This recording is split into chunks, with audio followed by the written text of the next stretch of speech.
and gentlemen, and this will be another Justin and Max review of Fields of Green. I'll just read for everybody what it says on the cover. I don't know if you saw this either. I did not. It says, noise, traffic, pollution. That does it. You decide to leave the big city behind, which is kind of what I did in my life, and go to the countryside and become a farmer. With funds from a government-sponsored program, you find a piece of land and you are now ready to start growing your own plants, taking care of animals, and living the life of a farmer. And it says here in the second half of the 20th century, but of course we're now in the first half of the 21st century, right? And of all the games that we have in terms of feeling gentle as you're playing, I really feel that this is a gentle, nice game. It's like calming. It's calming. Yeah, and that's the feeling I get when I'm playing. There's no sense of rush. There's no sense of hurry. And I'll show pictures of what a finished field looks like. It's a tableau-building game. Mm-hmm. And you get some water towers. You get some silos to hold grain. You get to build little animal farms. And it sounds all nice and easy, but it is a lot of things going on. Do you want to tell us about what your feeling was when you played? So my feeling was like, I have one grain. I'm gonna lose. But then, like at the end of like the last round, I had like 7 grain left over. Yeah. Because this is my first time playing it. Mm-hmm. I'm like, how am I gonna get more grain? Oh God, I need corn. Then I had too much corn and too much grain. So at least that was good for grain with the rest of the game. And then, the game, every time you do a round, there's 4 rounds, and you get to do 6 actions in each round. You're either building out into your farm, you're going to the market to sell extra grain, you're building water only towers. Up to 2. There was one point, it's like, I'm going to sell 6 grain and get $12. No, you can only sell up to 2 extra. And that's actually, there's everything about this game is about being economical and exploiting More grain the things. the better, less water the better. Right, yeah, you want to use your water towers up, and I was able to do that. I built 4 water towers, and I got them empty at the end of the game, which gave me points. Placement. Not only is it tableau building, where you're saying, oh, I have a building, each card has information about what kind of building is it, where is it located, what's in the proximity, what reaches something else, what kind of farm are you developing. And I've played this game now 4 times, mostly in 2 players with,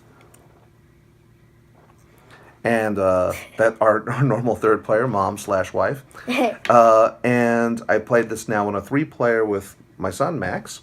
And every time I've played it, the farm has just grown differently. Yes. And some cards grow over time, like the rice fields. I think those are really powerful. Yeah. But then also it makes sense because earlier in the game you need less grain, so the rice gives you the right amount of grain for the time of the game. Right, because the rice fields give you additional grain for every year that you've played, because every round is supposed to be a year. Because on the first year it's 1 grain, second year 2 grain, third year 3 grain, and so on.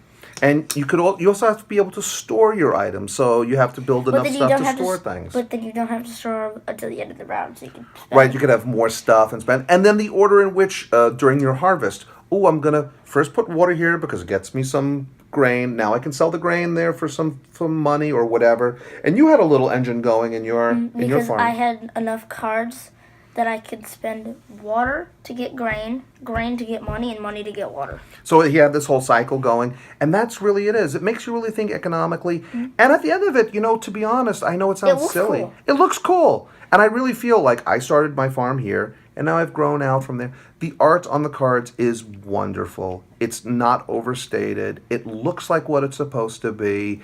There's enough information on the cards with the color, what type of card, because there's 4 different types of cards: your buildings, your livestock, your fields, and your constructions.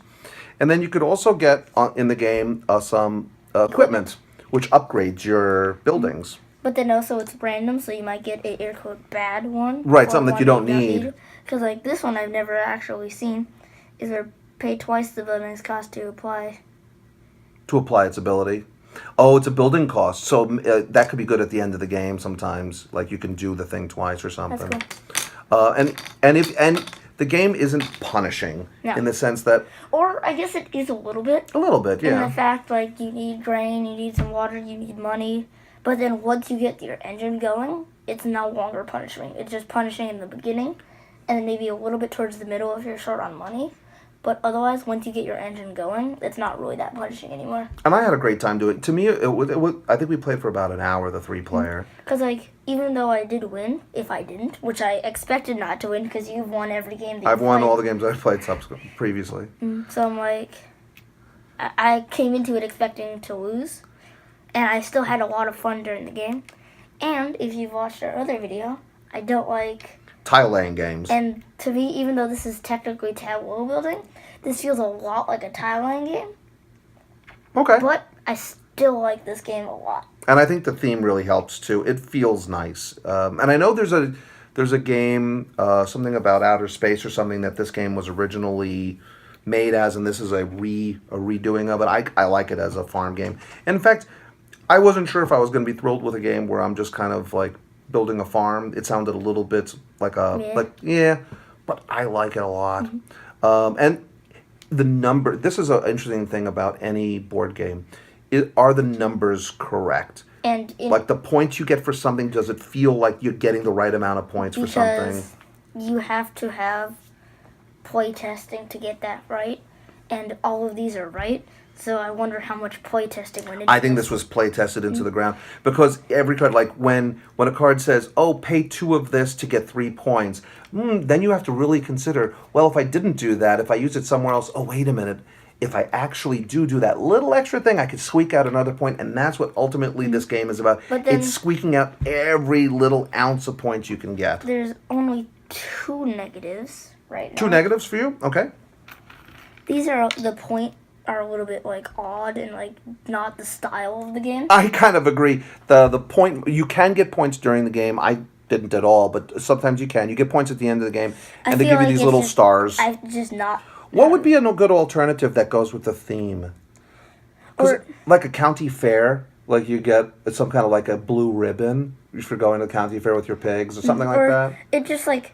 Not like the theme, but like the physical like token doesn't seem to fit with the other components. Yeah, it doesn't. I mean, the stars that are on the cards do look like these, but I totally get your feeling, and I kind of agree with that. These point tokens seem a little bit out of place with the very calm, natural sense of everything else. Unless there's just going to be some way to mark down that you got the points to just get rid of these entirely. You could possibly do that. Yeah, because you can't lose these during the game. You can't spend points. And then my second thing is... These 10s, we never use them. The $10 pieces? Even though we did have like 20, 30 bucks. It was an unnecessary It was an unnecessary thing because in order to buy things, you're going to need 5 and 1s. So this is like almost extra cardboard. And I could say, the game scales well because, and you didn't experience this, in a 2-player when Mom and I were playing just on our, we tended to have more money. For whatever reason, we generated more cash during the game. Our scores were higher. I was in the 50s and she was in the 40s. When we played 3, we were all in the 30s. The winning score was 39. Now, I don't know if that's because we all played about the same. That's just supposed to, maybe that's how it works, because there's a lot of games where the more players, it's more competition. Yeah. And therefore, less points. And I do like the drafting. Yeah, with the cycling. You're choosing all these cards and you're looking at all of them. Yes! No. I get to play one of them, and then I hope that maybe the other one comes around again. Because the one I wanted to build, of course, someone else built.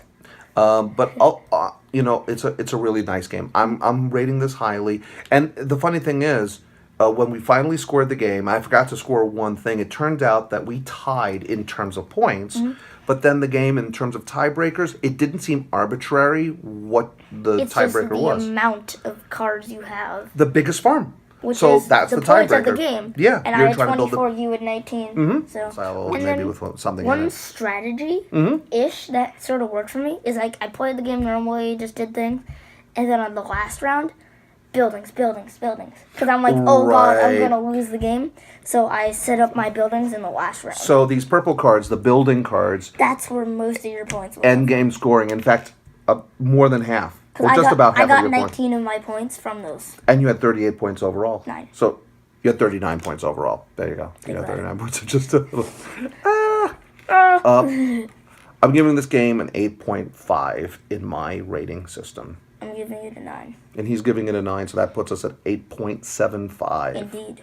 And I think that's fair. It's a wonderful game, and I do recommend it. And the timing of this game is perfect if you want something that's thinky, but it's not going to take you 3 hours to play. Because, like, the 4 turns is like, only 4 turns. It's not. You get 6 rounds each, so 24 turns, and they take a little bit, so it's actually decent. It's decent. But anyway, that is Justin and Max's review of Fields of Green.